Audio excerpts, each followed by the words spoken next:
ہے یہی کہ دونوں طرف سے جو لفظی گولہ باری بھی ہو رہی ہے، کلیمز اور کاؤنٹر کلیمز بھی سامنے آ رہے ہیں، اینڈ ڈسپائٹ دا فیکٹ کہ پچھلے چند دنوں میں دونوں طرف سے، امریکہ کی طرف سے بھی، ایران کی طرف سے بھی کچھ ایسے انسیڈنٹس ہوئے ہیں، لیکن اس کے باوجود اگر آپ دیکھیں کہ جو ایک ڈپلومیٹک پروسیس ہے وہ اپنی جگہ پہ جاری ہے اور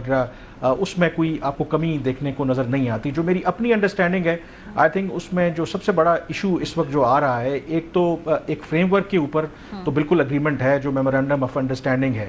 لیکن میرے خیال میں جو دونوں فریقین ہیں وہ اس کو اس طریقے سے ڈھالنا چاہتے ہیں، یعنی کہ جو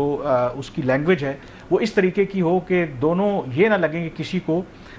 ڈپلومیسی میں شکست ہوئی ہے، یعنی کہ وہ وکٹری چاہتے ہیں اس کے اندر بھی. تو اس میں میرے خیال میں تھوڑا سا یہ جو ٹائم لگ رہا ہے. اوور آل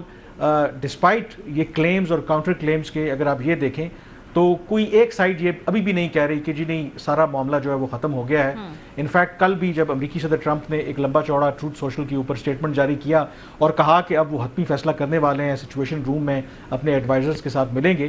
لیکن اس کے بعد مکمل طور پر ابھی جب بات بھی آپ سے ہو رہی ہے تو خاموشی ہے. اس کا یہی مطلب ہے کہ اس کو آپ ایک پازیٹیو وے میں بھی لے سکتے ہیں. اس کا مطلب ہے کہ جو بھی ڈیل ان کے سامنے رکھی گئی ہے شاید اس کو وہ آؤٹ رائٹلی ریجیکٹ کرنے کی پوزیشن میں بھی نہیں ہے. اگر اس وقت ابھی انہوں نے ایکسیپٹ نہیں کیا تو میرا اپنا یہی خیال ہے کہ اس وقت ایک بھرپور کوشش ہو رہی ہے کہ کسی طریقے سے یہ جو پہلا مرحلہ ہے، بیکاز ڈونٹ فرگیٹ کہ اگر ایم او یو ہو بھی جاتا ہے تو that does not necessarily mean کہ یہ جو کانفلکٹ ہے یہ ختم ہو جائے گا، بلکہ وہ ایک راہ ہموار کرے گا. جو اگلا فیز زیادہ کرٹیکل فیز ہے